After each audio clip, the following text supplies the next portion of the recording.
So just I think a good starting spot for explaining what's going on with the Fed, you've heard a lot of talks about Trump saying, "Hey, I need rate cuts. I need rate cuts," pressuring to try to fire Lisa Cook. I think even today I saw some more news around that. So, maybe Matt, can you walk us through, the history of the Board of Governors and really just what you're seeing and how this relates to what we're seeing today with Trump and Board of Governors, dot plots, all of that. Yep. So if you're just reading the front page of your Wall Street Journal or Financial Times, something like that, and trying to get your cues for what's going on, just kind of the first take of all financial media, for the most part, there's a lot of pearl clutching going on about Fed Treasury independence and just essentially um, yeah, just like viewing this as a threat on the integrity of this public service institution, from the perspective of mainstream journalism, of what's essentially monetary policy set for the American people. You'll hear this in Jerome Powell's press conference as well yesterday. It's really presented as, hey, this is an apolitical institution. We're doing our best for the American economy, the American people, all of that. That may be true, like none of these people are directly, I would say against the American people, but it's always been a political body ever since you could say the founding of the Federal Reserve under the original construction, like the 1913 structure, which was just the regional bank branches, 12, I believe, um, who would kind of operate in a kind of federated way as a centralized regional counterparty for the banks within each specific region, and then those Fed regional bank branches then would interact with each other for direct settlement.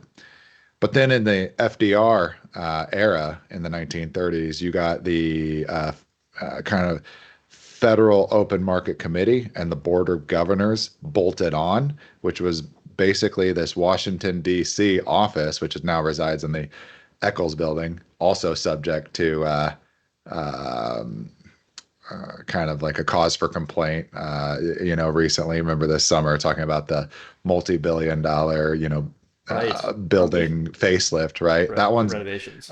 diminished. Yeah, the renovations, that's diminished from the scene. That will pick back up if things don't go the way that the Trump administration wants them to. Put that one on pause for a second. But ever since the governance structure changed on the kind of, let's call it Fed Classic, the structure it operated under starting in 1913, going until the Great Depression, and then all the New Deal legislation and restructuring of these institutions, I'd say to be more centralized around Washington, D.C.'s authority. That's exactly what you saw with like the addition of the Board of Governors, in the 1930s. So the way the structure of the Fed works, right, as opposed to having the regional banks just kind of consolidate and interface with each other, with the FRBNY out of New York being the granddaddy of them all, the biggest gorilla, the 1,000 pound silverback, right? But just because of New York's central role in American capital markets, that was the old model, right? But in the FDR era, you saw the Washington, D.C. Kind of institution bolted on and centralized. So this process we're talking about, the politicization of the Fed, the joint merger between Fed and Treasury, right?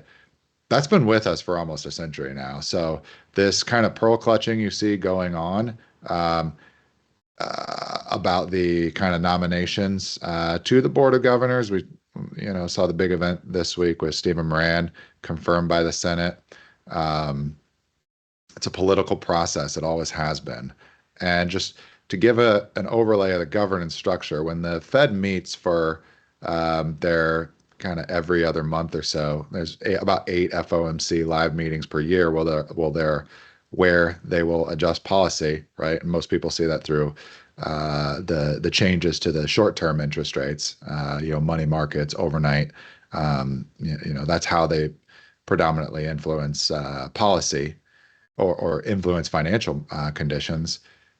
The way the votes actually works, you've got 12 members on a board. That's what's in the background here in the sepia tone. This is a meeting in the Eccles building. You got a lot of people in suits and ties around the room, going over, whatever their MATLAB projection models showed about the DSGE model and where GDP is going to be, where inflation is going to be. It's kind of a situation. The map is not the territory, but in their framework, it is. Um, and the way the policy gets implemented is you have 12 votes. There's alternates who are from the regional Fed branches, the presidents of the regional Feds who are not on the rotating committee, who will be among those 12, which changes on an annual basis.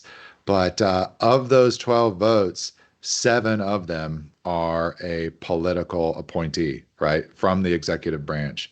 And then the executive also nominates the key roles, the chairs and the vice chairs, to essentially lead the board meetings.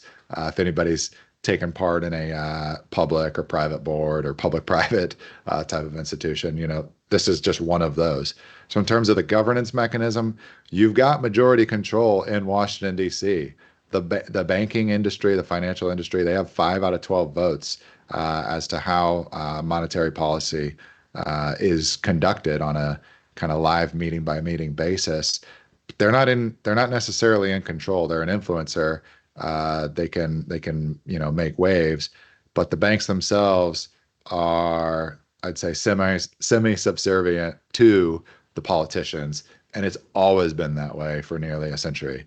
So if you look at the board composition right now, this is from the Wikipedia page. I blacked out the terms for the chair or vice chair roles, because those are like, who gets to, hold the gavel, if you will, at the meetings, call to order, structure how the meeting itself is run. But in terms of the 7 votes, those are the ones I left, unhidden, if you will. And you can see each one of these members has a party affiliation. You see, so right now it's 4 Republicans, 3 Democrats. You've got, with Stephen Miran onboarded after Senate confirmation, I think it was Tuesday, it passed 48 to 47. Only notable vote I would call out there is Lisa Murkowski from Alaska broke ranks with the Republicans and voted nay. Otherwise, it was Democrats just across the board nay. All of his yays came from Republicans. And then there were 5 abstains, some pretty interesting ones. Senator Lummis was a abstain. This could just be for scheduling. You don't want to read too much into each individual vote without knowing exactly what's going on or if there's actually a there. But yeah, Cynthia Lummis, Bernie Sanders, Rand Paul, a couple of the notable abstain votes. So hard to know exactly why each individual would not do that, but yeah, it was kind of one of those things we've seen over the last 10 years or so, where these Senate votes come down to just almost unanimously, it's just split party line votes. So Stephen Miran is in. That's on a stub term. These terms, the way they work, so those 7 FOMC Board of Governors seats that give the majority on the FOMC, they're actually staggered to expire every 2 years, and they're 14-year terms. These are like massive, long appointments. Like if you think about Supreme Court justice appointments being the longest, which are like lifetime appointments. There's other appointments much shorter. 14 years is a long term. And in general, like, it's a rarity to see someone finish out a term in full. There's a Wikipedia page. We could go through all the appointments, look who actually serves a full 14 years. It's harder than you think to actually do, for someone to write it out. People just, they want to retire. It is a political role. You do have to backfight, or you have to deal with political backfighting, all of that stuff. Your faction that's backing you, both political and capital backers have to be, on the up and up as opposed to out of power. So there's all sorts of things going on here. And what I want to get across, it's truly a Game of Thrones, like how monetary policy is set. Um, Overnight money market conditions, 12 years, or sorry, 12 months and in for funding financial institutions, especially like the large global money center, banks, broker dealers, all of that. That will guide ultimately where policy needs to go. But how it gets there or who gets what, it's always been a political scramble, if you will. So right now you've got keep go back once more. I just want to go into the lay of land here. So we talked about Stephen Moran. Jerome Powell's is actually the next up to expire in January 2028. That's his governor seat. His appointment as the chair is what's expiring next May, I believe. It should be mid-May. So his term as chair will actually be up in about 9 months. Governor, though, he can stay on if he wants to. Yeah, you found it, Cameron. Good. If he wants to, he can stay in that seat for another year and a half almost. He does kind of report he claims the Republican hat, which gives the Republicans a 4-3 majority on the FOMC. We'll go into it a little bit deeper here. There's been a big transition in the Republican Party ever since, Trump kind of made it his own, starting in 2013, 2014, and into the 2016 election. Jerome Powell he, he's a legacy Republican, I would call it. He was actually appointed to the FOMC by Barack Obama during the Obama administration. The way I view this, he's almost from a different guard. He's from the old version of the Republicans, the ones who used to have power, who no longer do, versus those other four on the FOMC of the seven, which would give you a majority. So if you look at Stephen Moran, obviously Trumper, he's actually in the administration right now on leave, right, from his role in the executive branch. Michelle Bowman was a February 2020 reappointment from the Trump 1 era. And then Christopher Waller as well was a Trump first term appointment. And then the remaining three, Michael Barr, Philip Jefferson, Lisa Cook, they are Biden era appointees. They're now in the minority. And this is just where, the Game of Thrones sits right now. So Cameron, if you go to the other one, we've kind of drilled it home. So that 4 of 7 Republicans gives you a majority within the Board of Governors. But to get policy actually done, you have to win over the influence of the 5 seated members on the FOMC from the regional bank branches, so the Fed regional branches, St. Louis, Kansas City, San Francisco, et cetera. So to actually get a majority, if you're the 4 Republicans right now, being led by Jerome Powell, you have to get at least 3 of the regional bank branches along with you for the ride, for whichever direction you want to take things.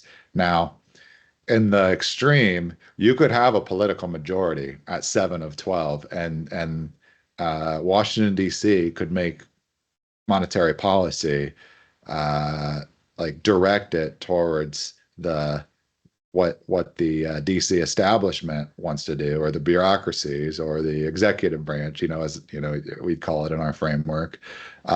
If you can get all 7 members and you have the political sway to do it, DC can force the banking system to do what the U.S. Treasury or the public sector needs done. That can happen.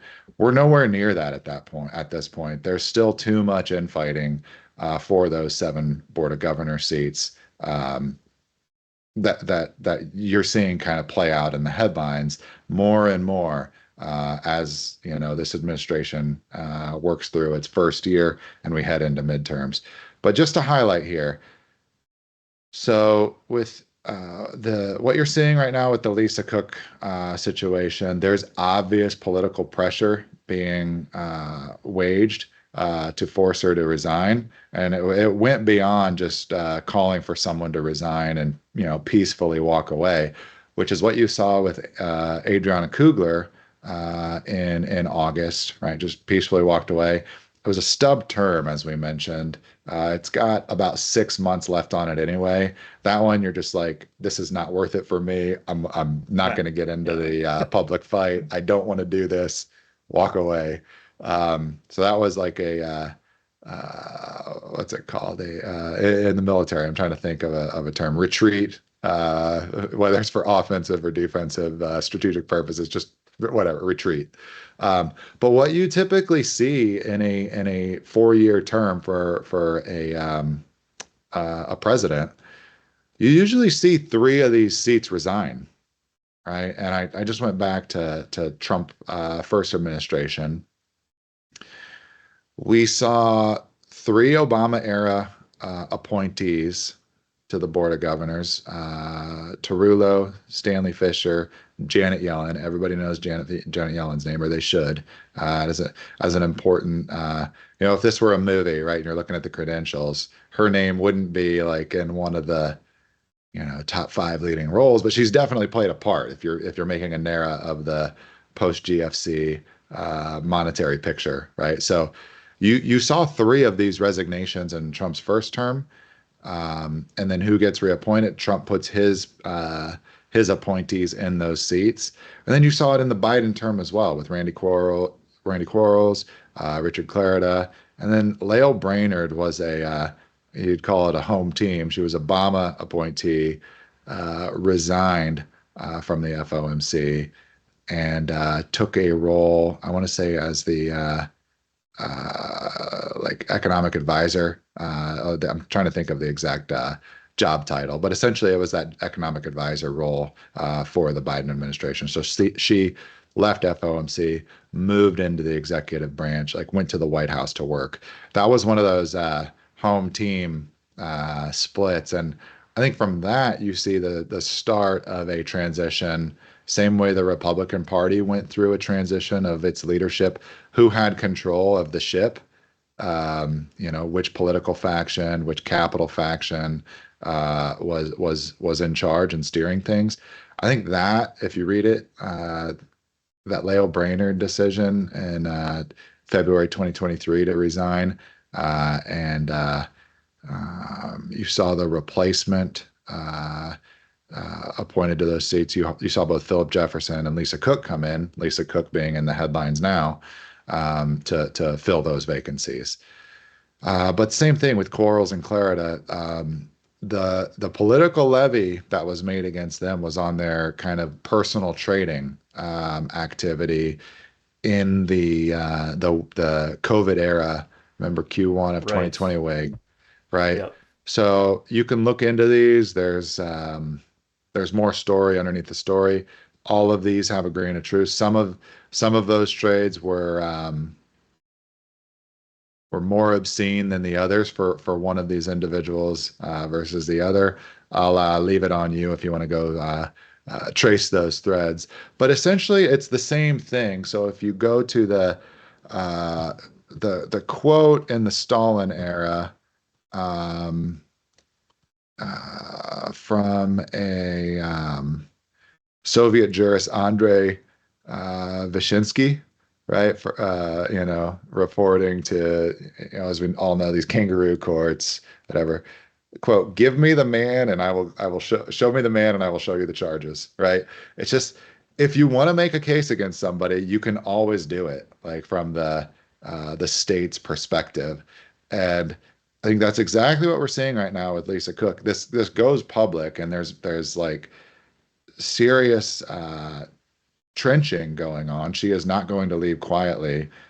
Trump is trying to get his kind of three board flip reversals on the FOMC when it's very clear that someone doesn't want to give up those seats. Um, but that's kind of the same thing we went to. So the case, in the case of Quarles and Clarida, was built on what they were doing in their own stock brokerage accounts, and they left quietly, right? Lisa Cook, you've got a different case. It's gone into mortgages, activity. If you just want to keep if we want to keep digging here, we can go forever. But my point is, like, this is a political board. It's always been that way. So if you see part of this narrative, I mean, the trends, treasury yields, de-dollarization, what's going on in the DXY exchange rate, the fact alone that there's political movement going on the FOMC isn't necessary or sufficient to describe, those trends we're seeing in DXY and treasury yields, and then you could say sovereign bond markets across the world.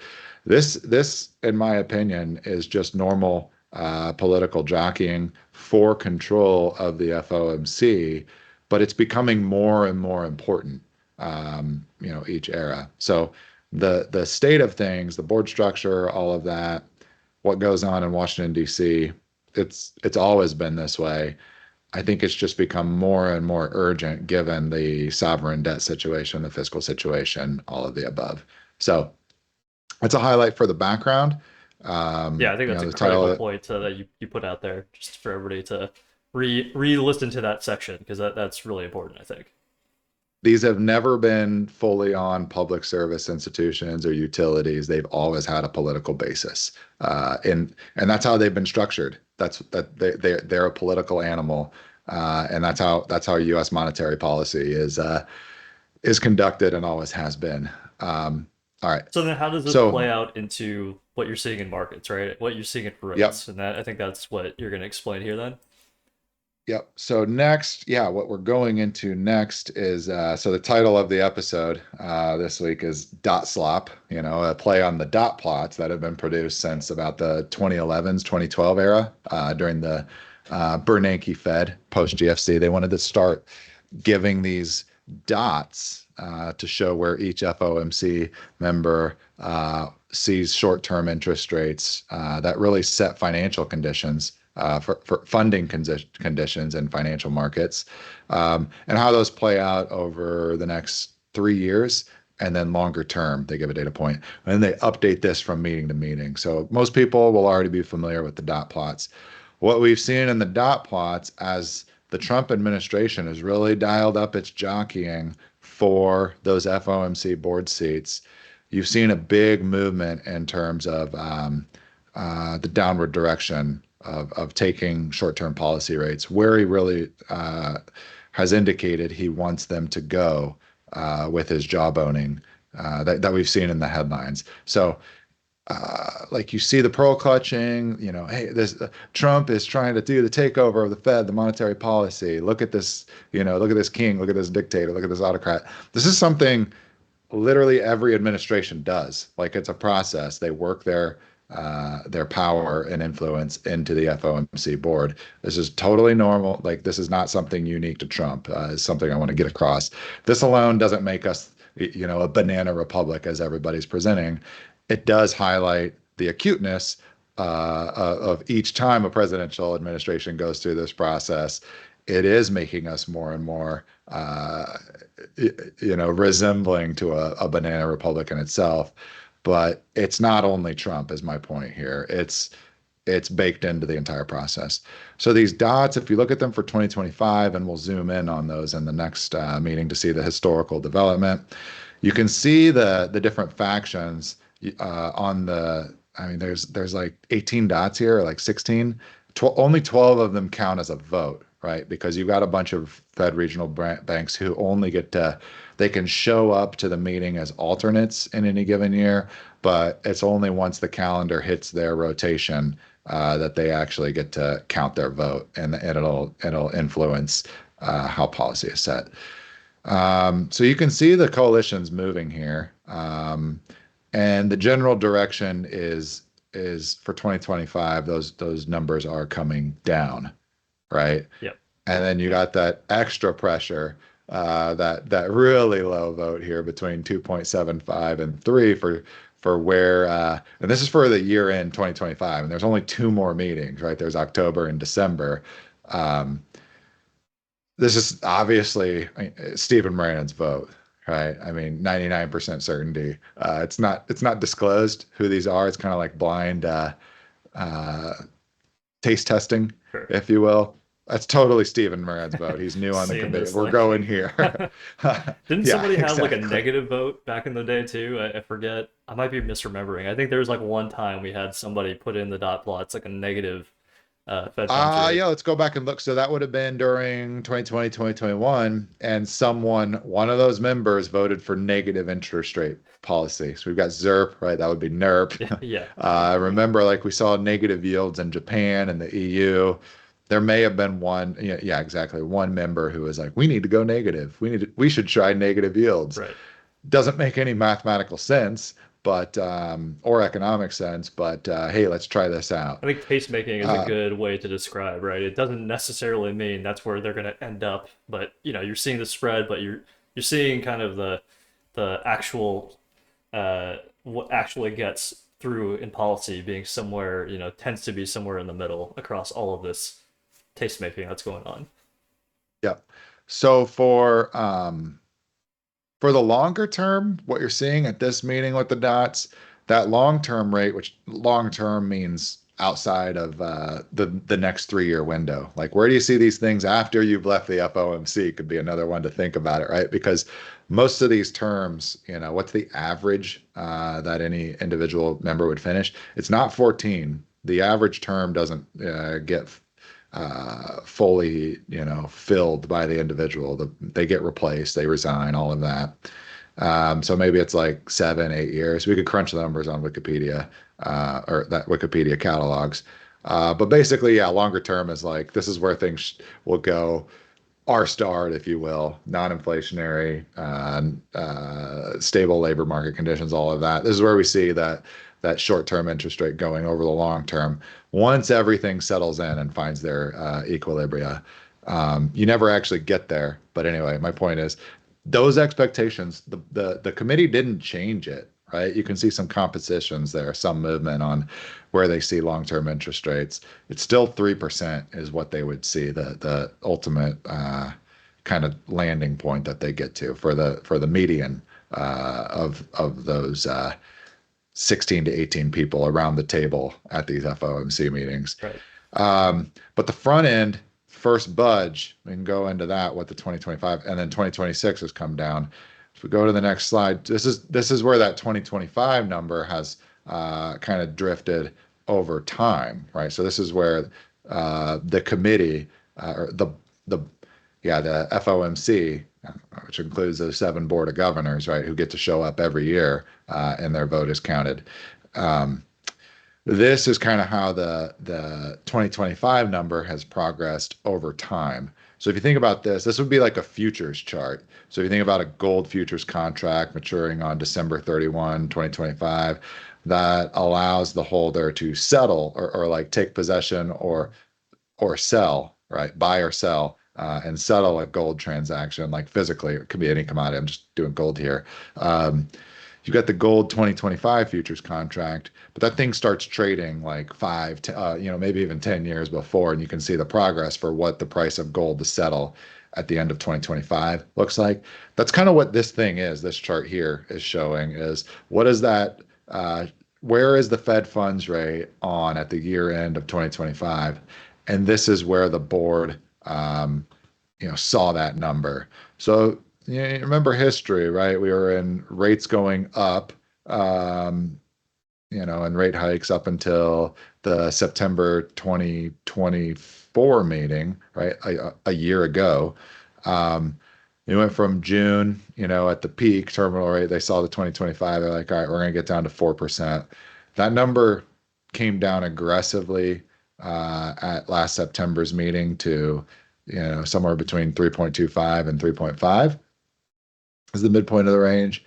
20 over the course of the year 2025, you've seen those numbers hike up, starting with, what changed, right? Well, the Republicans won the election. You saw a new policy set coming in, and you know, had a whole litany of policies. Number one, as kind of the linchpin, was tariffs, right? So starting, with the developments as the Trump administration took office, the FOMC started to move their projections up for where rates would be at the end of 2025. Um, that's how we got that, steady pause, no more cuts from basically January through September this year. And now we've started cutting again, finally. So if you look at the composition of the dots from the June meeting box, the red boxes, see they've shifted down literally 25 bips. So you've got a 12-person committee. How do you get the votes to flip from no change to, hey, we're going to cut? Well, everybody incrementally has to come down, right? And you literally see the factions here. You see a group of like 8. They move together, 2 people move down, and then like 8 more move down. And then these 2 on the low end, that's where you see a split. These are new people, right? So one of those is Stephen Miran. And it doesn't necessarily mean those 2 were the same ones. We don't know Right. how exactly everybody moved. But we do know Stephen Miran came in. He's replacing somebody. We don't know where Kugler's dot was. But Stephen Moran comes in low. And then you see one more straggler, 4.25 to 4.5. It's probably someone from the 8 dots in that group at the June meeting. Seven of them came down to that 4 to 4.25 range, and then one of them is a holdover. I'm not gonna like name names, but it seems like there's probably someone resentful who is a straggler who isn't seeing what the rest of the market is seeing. It's fairly obvious that rate cuts needed to happen, given nominal growth slowdown, labor market, all of the above. But let's just say if you were feeling like you wanted to drag your feet, you felt a need to not go along with the group. There's someone pretty obvious in there who's a good candidate, who you would think would be uh, extra motivated to go against the White House's kind of pushing for lower rates. I'll leave it for the audience to put that one together without naming names or making accusations. But that's what's going on. This is a board, to bring it home in uh, what what really looks like to be amidst a lot of chaos, right? Hence the title "Dot Slop." There's a lot of things going on. Um, you've got Jerome Powell's term. Two big issues here on the next one. You've got Jerome Powell's term ending. He is almost certainly not going to be reappointed by Donald Trump for another term as chair. It's just not going to happen. Now the choice is, does he stay on as one of the 7 board of governors? He's kind of, if he does that, you're almost fighting for a lost cause, right? The war has moved, and he's representing a coalition. The Never Trumpers, all gone. Like they're irrelevant in the Republican Party. They're barely hanging on, just through just legacy political maneuvering. I mean, Mitch McConnell's already stated he's not running for another Senate term. He's very old, obviously has his own healthcare problems. Mitt Romney gone, exit stage left from the Senate. Um, so my point here is the old camp of never Trumpers, like call it Republican old guard, or 1980 to 2014 Republican classic neocon is another term for it, called a public service. But I'm just going to be completely honest, like call it the way I see it.